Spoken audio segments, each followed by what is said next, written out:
Saudara, baru-baru ini saya ada memuat naiklah satu video di mana mengatakan bahawa Anwar Ibrahim dia tak faham ekonomi kerana dia hanya ada ijazah asas iaitu pengajian bahasa. Jadi ramailah walanon yang respon koyak teruk mereka ni yang mengatakan ramai lagi pemimpin-pemimpin di dunia ni yang mempunyai ijazah bahasa.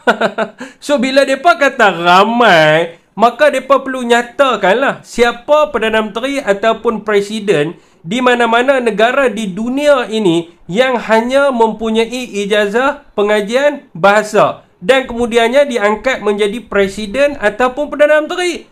So saya nak bagi tahu, kalau mereka cek lah, saya nak memudahkan mereka. Jawapannya tidak ada mana-mana pemimpin di dunia ni yang sekadar mempunyai ijazah asas pengajian bahasa dan tidak mempunyai latar belakang perniagaan ataupun pekerjaan sebelum dia menjadi orang berpolitik. Hanya di Malaysia saja rakyat memberi undi kepada seseorang kerana dia reti bercakap, dia bercakap manis, pandai bercakap, dia reti berhujah, serta yang paling pentingnya dia janji macam-macam. Sebab itu di Malaysia, Menteri Kewangan dan Perdana Menteri hanya ada ijazah asas pengajian bahasa dan Timbalan Menteri Kewangan ada ijazah seni lukis. Jadi siapa kita perlu salahkan?